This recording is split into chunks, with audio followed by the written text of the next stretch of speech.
My name is Joshua Trevino. I'm the Vice President for Communications at the Texas Public Policy Foundation, and we are so honored to have so many movement allies, concerned reformers, and just civic-minded Texans joining us for this event to promote real reform in Texas schools, choice and opportunity for children first, and for parents and taxpayers.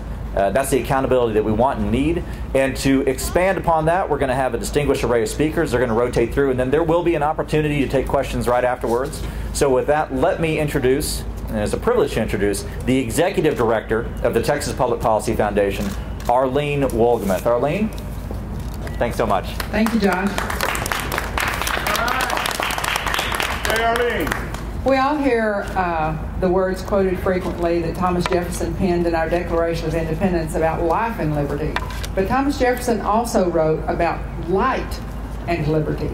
And he had this to say: above all things, I hope the education of the common people will be attended to, convinced that on their good sense we may rely on with the most security for the preservation of a due degree of liberty. He connected education and liberty, and that's what we are about. We are about educating all of our students. We are about giving choice. We are about opportunities for all of our Texas students. And I will introduce now Peggy Venable, who is the Texas Director of Americans for Prosperity. Thank you, Arlene. We are delighted to be here today. Let me tell you why we are here.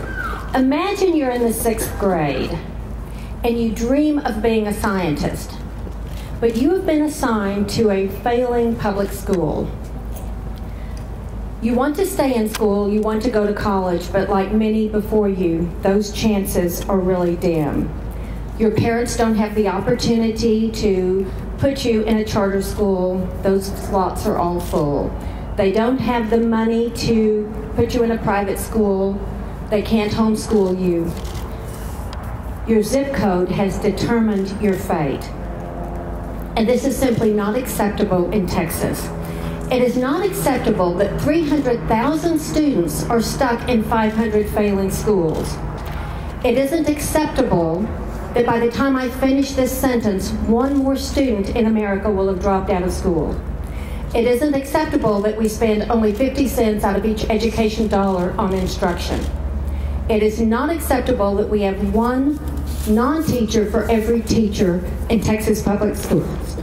It is not acceptable that Texas schools had $8.2 billion in reserve funds at a time when they were demanding more funding for public schools.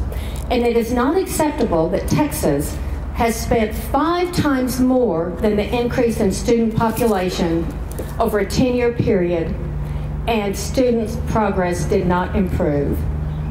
Americans for Prosperity started the Red Apple Project to put the public back into public education. We support our education dollars following the child to the school the parents choose. And that's the important thing, that parents have the right to select their children's education. The fact is, today, the zip code is determining how well our kids are doing, and it is hurting those most vulnerable among us. Today, I ask one simple question of the public school crowd. If parents are happy with their kids' schools, would they move? Thank you.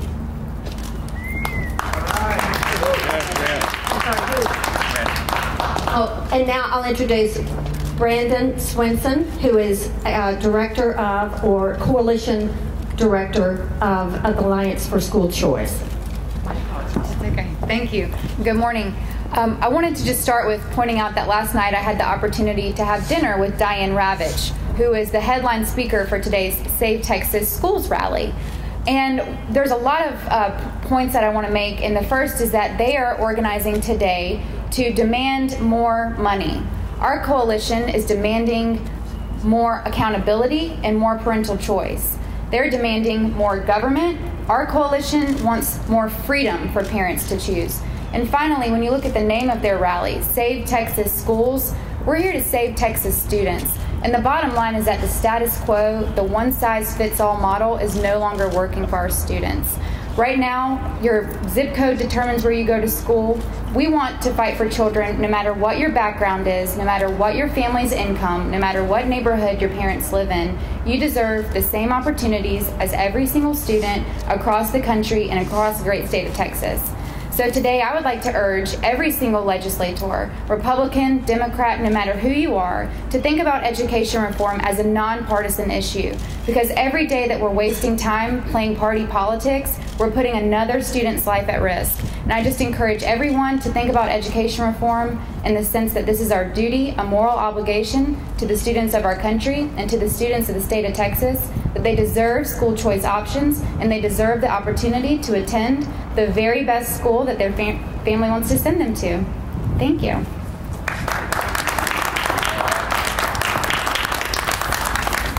Hi, my name is Toby Walker, and I'm the president of the Waco Tea Party. And one of the reasons that we were so interested in school choice was the financial aspect of it. There are parents that are divorced and live in 2 different school districts, and they don't have a choice. They may have split custody, but they don't have a split school district. There are grandparents that watch their grandchildren in the mornings or the afternoons, and it's a longer commute because they don't live as close together. There's also a reason for medical reasons that parents may want to choose a school that's closer to facilities of a hospital or a doctor or physical therapy before their disabled students. Then there's the social aspect of it. Maybe a student has more interest at one school system with their extracurricular activities or their studies. They may want to excel in chemistry, science, something like that, but because of where their zip code is, they're stuck in a school system that's not to the best, living up to the best of their abilities. There's also the faiths and the beliefs that if some parents want to choose a private school or a charter school, that should be their choice. We don't believe that the special interest should be the teachers and the parents. We believe the special interest should be the children. That's where the money should go. Thank you.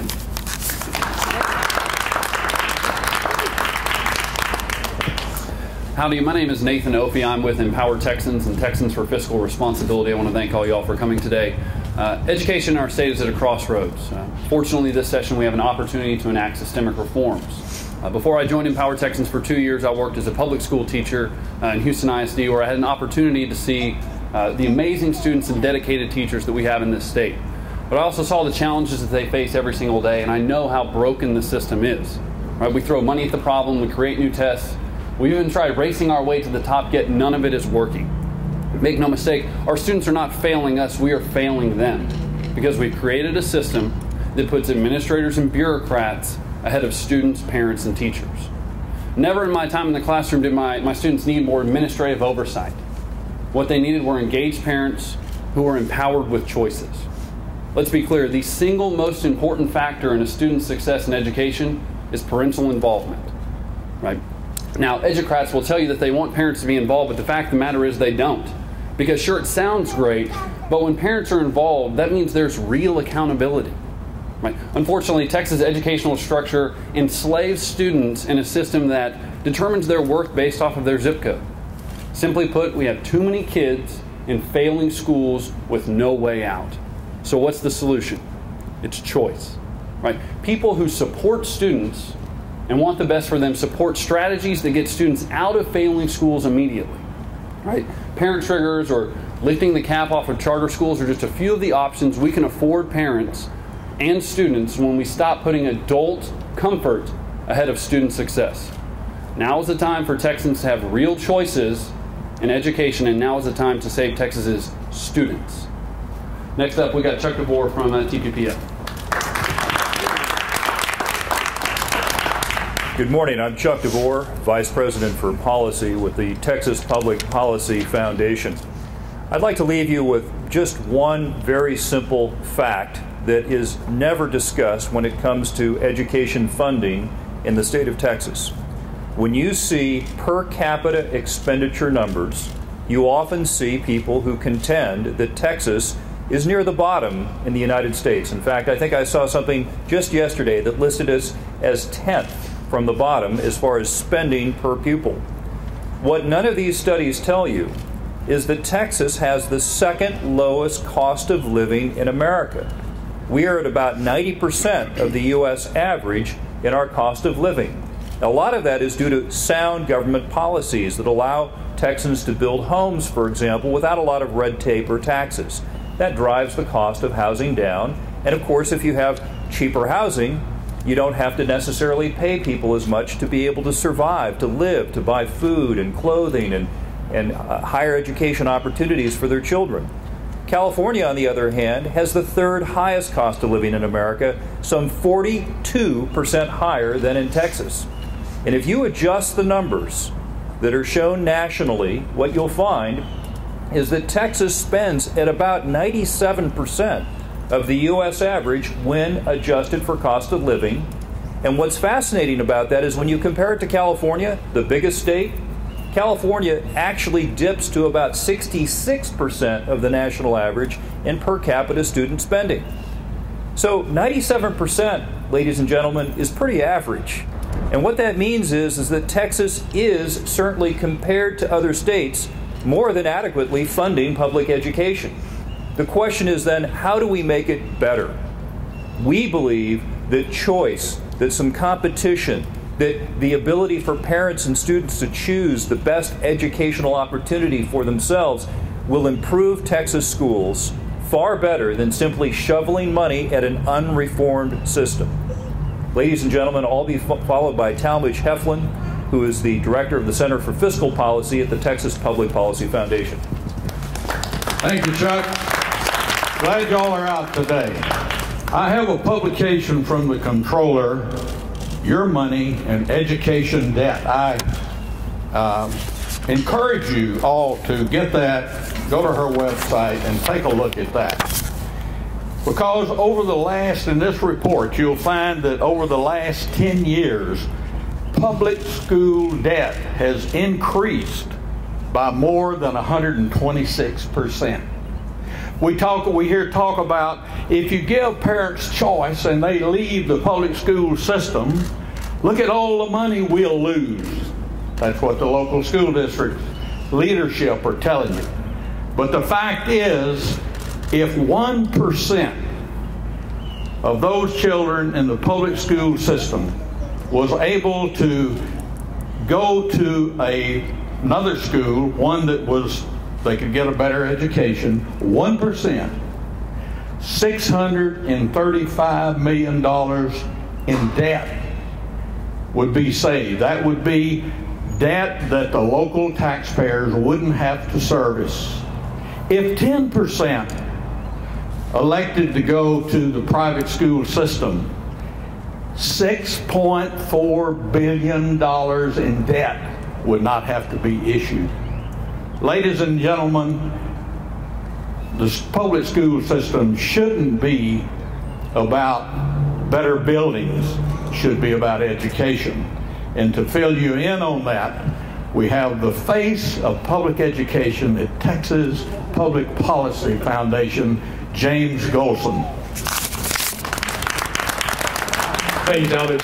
Thanks everyone for coming out today. My name is James Golsan. I'm the Education Policy Analyst at the Texas Public Policy Foundation.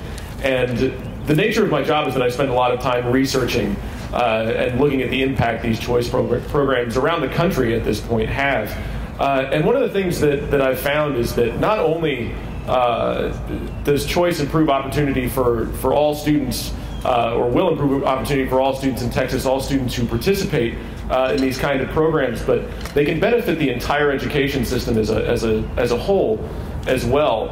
And you know, one of the best examples of this is a homegrown program, the Edgewood Horizon Scholarship Program in San Antonio a few years back. During the run of that program, not only did academic performance improve for students who are actively receiving a scholarship, but during the time, the public schools in that district saw their graduation rates go up, they saw their dropout rates improve, they even saw teacher salaries improve. And so that's why I believe as strongly in choice as I do, not because, or certainly because it improves opportunities for all students to attend a school of their choice, but also because it can improve and strengthen the education system in Texas as a whole. That's why we need comprehensive reform right now. And with that, I'll turn it back to Josh Trevino. Thank you, James. And thank you to all of you who came out and spoke today on behalf of real reform for Texas school children, families, and taxpayers. Now, we are, of course, happy, anybody here is happy to talk to anybody in the press, but we wanted to open it up to any questions that you may have. And we can certainly do one-on-one conversations after. So are there any questions for anyone at all? Yes, sir. Would it be just that 10% or whatever percent getting a better education, or would everyone, is it cost effective for everyone? Like, say 100% wanted to go to those schools. Yeah, well, so I will first kick this over to Mr. Golsan, actually, since he's written the study on it from TPPF, and then anybody else here who wants to speak on it, Peggy or anyone else. James? Well, it would depend on the construction of the program, or the design of the program, I guess, on how many students were actively participating.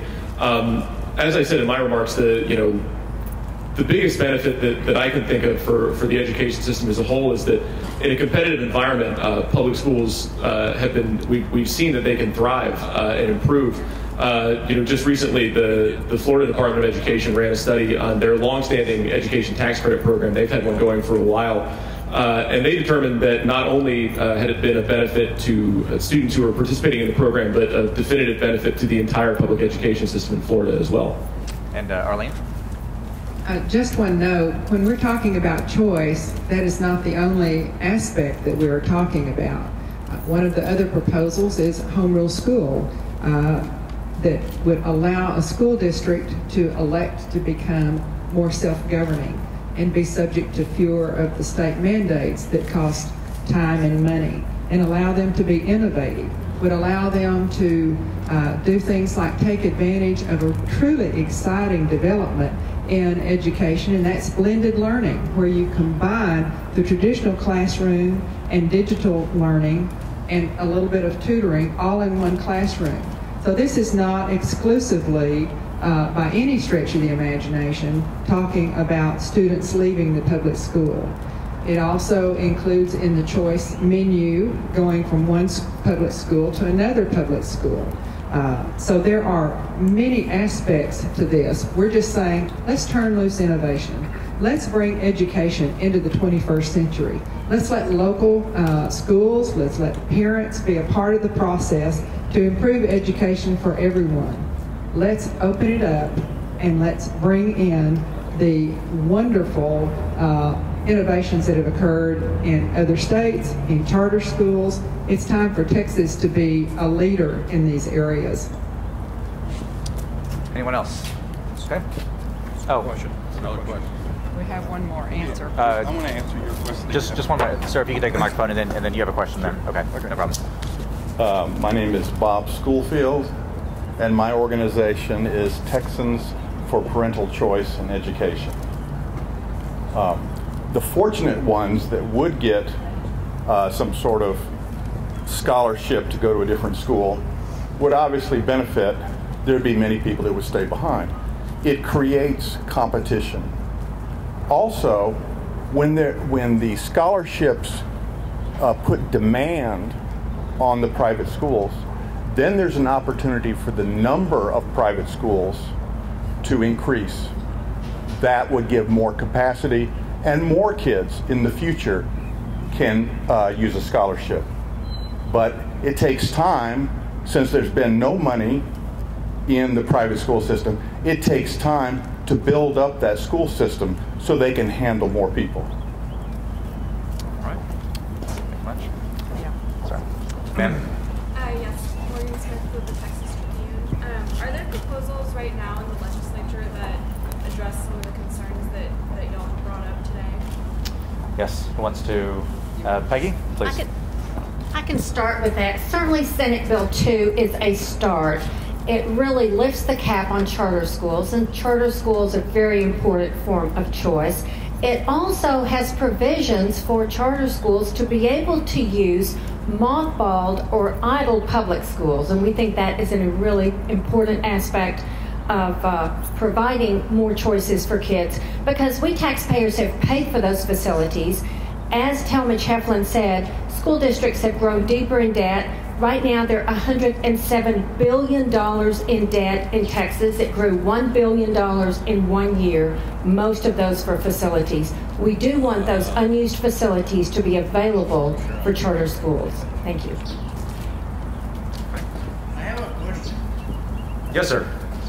I'm a member of the Dr. Hector P. Garcia American GI Forum Organization of Texas. Welcome. Our motto is, education is our freedom, and freedom should be everybody's business.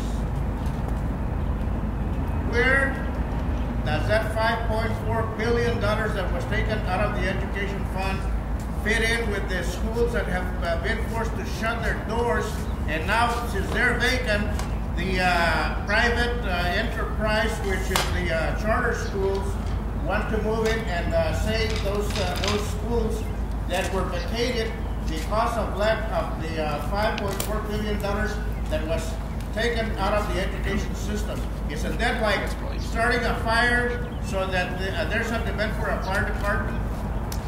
Well, does anybody want to address the $5.4 billion number? Oh, and also mention Yes, sir. the schools in the Edgewood School District that had to close their doors because of the charter school that Dr. Lininger put in on Chesterfield. Well, first of all, charter schools are public schools. And if you look around the state, you will see that the funding reduction, actually it was holding the funding steady and not reducing it, there were no cases of schools closing because of that. There are other reasons schools closed. But the fact is, Edgewood School District improved their education output because of the competition from the charter schools and the opportunity of students to go to private schools in San Antonio. That's a fact. The fact is, there was talk of hundreds of thousands of teachers being laid off because of the reduction. That holding funding steady, there was only somewhere around less than 10,000 teachers that lost their job, and if you looked closely, you might find that that was for other reasons. School districts are doing fine. They are advocating for more money, but they always do, they always will, and the focus needs to be on the student and the education they're getting. And this is what we're talking about, giving parents choices to be sure that they can send their children to schools where they'll be educated. Thank you. And if I could actually put Peggy Venable on the spot here and have her talk a bit about sources of good data. And sir, this actually may be of interest to you, some good data on actual school spending and outcomes. Peggy, do you mind telling us about the Red Apple Project and where we can find it? Thank you, I'm happy to. The Red Apple Project is something we started a few years ago. We used Texas Education Agency and Texas Bond Review Board and Comptroller's Office data to put in one spot information to help educate citizens and parents on their school districts. That data is not as up to date as it should be, and we are pushing to get the Texas Education Agency to update their snapshots.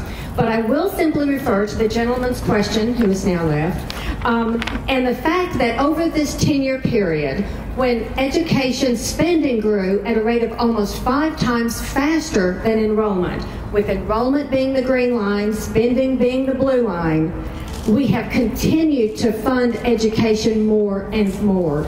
And thank you, Talmadge Heflin, for clarifying the fact that last session we did not cut spending, we simply didn't continue to increase it at this unsustainable rate. But we do encourage people to go to the Red Apple Project. We do not come up with that data ourselves. We use official state data. We'd like to have more of it, but we want parents to know just how their school districts are doing. And let me share with you, a lot of school district officials don't like that information being made available. We also have the superintendent's salaries and things like that that they aren't so eager to share. We're looking for more transparency in education spending and budgets, And we think that will go a long way toward making public schools more efficient. And Peggy, what's the URL for the Red Apple Project? And that is the redappleproject.com. Thank you. Easy enough. Thank you. Any further questions? If there are no further questions, we will break now, but any one of us is happy to talk with any one of you. So thank you very much for coming. This is a tremendously important debate and discussion that we have, and of course, as Mirabeau Lamar, second president of the Republic of Texas, I'm sure near and dear to all of our hearts, said, the cultivated mind is the guardian genius of democracy. And that's really what we're talking about here, is how best to cultivate the minds of our Texas young people and the Texas future. So with that, thank you for coming, and we're available for one-on-one chats as you need. Appreciate it. Cheers.